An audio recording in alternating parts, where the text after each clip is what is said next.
Fue el gran conquistador, el primero que llegó y puso pie en tierra en la Vuelta a Colombia en bicicleta. Yo pienso que mi papá definitivamente fue el papá y el creador del ciclismo en Colombia. Se destacó siempre por ser una persona disciplinada y lo que sentía por el ciclismo lo hacía con grandeza.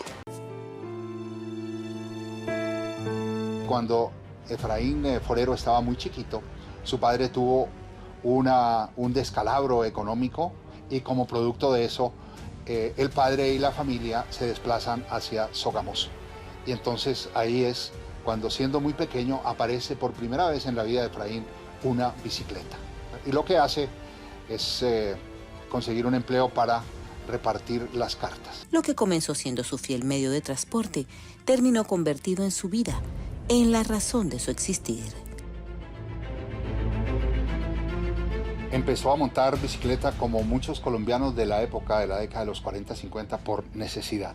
Organizaron en Zipaquirá una carrera de Zipaquirá a donde es Centro Chía y regresar. Daban un reloj de pulso de premio y a mí me gustó el reloj y dije, yo me lo puedo ganar porque cuando tenía una bicicleta andaba todos los días de Zipaquirá al Planta y volver y me inscribí. Para el Zipa, montar bicicleta era una pasión. Comenzó en pequeñas e improvisadas carreras que poco a poco se fueron convirtiendo en rutas obligadas para el ciclismo nacional. A él lo tildaban de loco por querer hacer una vuelta a Colombia en un país que no tenía carreteras. Pero él insistía, se puede hacer.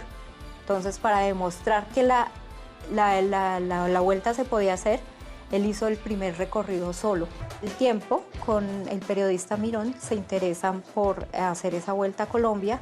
El periódico El Tiempo manda un carro y va un carro del Ministerio de Obras Públicas acompañando al Zipa, saliendo de Zipaquirá y subiendo al Alto de Letras. Resulta que el carro se pegó en la subida.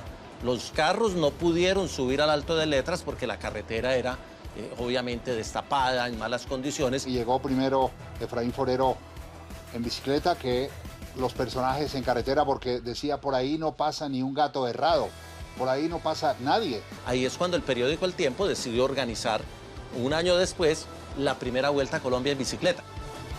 El primer escarabajo es él, es en la montaña en donde logra, en medio de la adversidad de un país sin carreteras, sus primeros éxitos. Esa primera Vuelta a Colombia que parecía una cosa imposible de realizar, se dio, y se dio no solo con unos buenos ciclistas, sino con una gran cantidad de público que encontró en el ciclismo una distracción adicional que le permitía solventar en parte todas las angustias que había vivido el pueblo a raíz de la violencia. Y en los años subsiguientes ya había más participantes, venían participantes extranjeros, se creó un modus vivendi a través del ciclismo y el ciclismo desde ahí empezó su crecimiento y sigue creciendo año tras año. Yo por lo menos en el año 53, cuando estuve en Francia, tuve oportunidad de haberme quedado allá como profesional porque me han ofrecido un contrato por un año si quedaba en el campeonato mundial que corrí en Lugano entre los 10 primeros. Desafortunadamente por un pinchazo perdí la oportunidad. Ocurre una caída múltiple y él se fractura la rodilla. Pues empieza la recuperación, fue el papá de José Bella, era recibirlo, a llevarle ropa porque todavía tenía su uniforme de ciclismo después de 8 días en la clínica. Pasa 4 o 5 meses mientras se recupera, los directivos de la federación se regresan, él se queda por allá, incluso después de su recuperación va a un campeonato mundial en Suiza a representar a Colombia estando allí y posteriormente, dice, después de que nos llevaron en avión por Nueva York, le tocó regresarse en un barco por Buenaventura. A pesar de tener un perfil olímpico, a los 31 años decidió retirarse del ciclismo. Estaba muy decepcionado por la falta de apoyo al deporte en Colombia y simplemente decidió colgar sus medallas y dedicarse a vender cerveza en Cali. Desafortunadamente, pues acá nos falta todavía mucho terreno por andar para que todas las empresas se dediquen a patrocinar el ciclismo colombiano, que ya se ha visto que es un medio publicitario muy bueno. Su visión iba mucho más allá.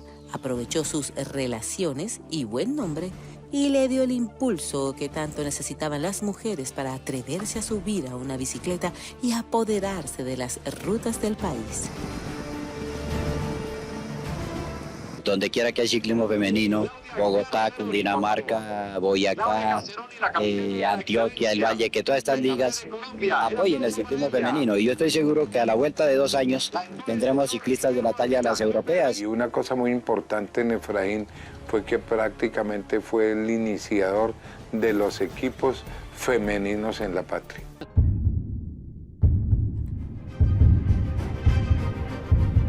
Llegó acá a la casa y me dijo, ¿sí sabe que me pasó algo raro? Le digo yo, ¿qué? Dijo, pues que venía pedaleando, venía dándole duro, venía bien, y sentí un dolor aquí fuerte, como algo que me clavaran algo punzante. Le hicieron un electrocardiograma, no le salió nada. Dijo, pero es que yo sentí el hito, y entonces vamos a hacerle un ecocardiograma. Ahí sí le salió, que había tenido un paro. Para el año 2016 sufrió una crisis respiratoria. Los médicos le diagnosticaron EPOC. Sin embargo, nada lograba detenerlo. Durante un tiempo estuvo alejado de su bicicleta y cuando se sintió fuerte, retomó su rutina. Para el año 2018 le diagnosticaron cáncer de piel, que fue detectado a tiempo y logró controlarlo. A nosotros nos dio COVID a la mayoría, pero fuimos asintomáticos. Ninguno tuvimos ningún síntoma. Él sí ya estaba delicadito, ya estaba ahí para atrás, él comenzó que ya no podía caminar bien, fue decayendo, sobre todo que ya él estaba aquí en la casa, pero como llegó el COVID, nosotros antes de eso, yo todos los días salía con él a caminar, lo llevaba a caminar, ya de ahí para adelante ya no lo pudimos sacar, entonces él ya se le fue bajando el ritmo y ya fue decayendo. Volvió a resurgir un problema de un cáncer que había salido en la nariz y pues el asunto volvió a avanzar. Ya pues los tratamientos que se hicieron no funcionaron. Esa herida volvió otra vez y se le abrió y se le fue agrandando. Volvieron otra vez y le mandaron otras radioterapias que supuestamente eran especiales. Pero eso lo que hizo fue como que lo quemaba más y se le agrandó más. Y él nos dijo, no hay nada que hacer. Su familia estuvo siempre al frente de sus cuidados médicos, pero un día el Zipa se cansó. Ya estaba muy delgado, su semblante era triste y el día lunes 12 de septiembre del año 2022 se entregó a los brazos de la muerte. Como él siempre nos decía que él no quería que lo metieran en ninguna bóveda, dijo él, yo lo único que quiero y les pido es que cuando yo muera, me cremen, se suban a Monserrate, se bajen el teleférico y rieguen todas las cenizas por la bajada.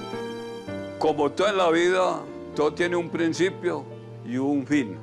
Pero él dejó muy buena semilla dentro del ciclismo colombiano. Yo siento que este país le debe demasiado a don Efraín. Él es una auténtica leyenda. Un ídolo del ciclismo colombiano, un pionero del ciclismo colombiano, un ganador en el ciclismo colombiano. El inicio de los triunfos de Colombia, no solo en el país, sino en el mundo.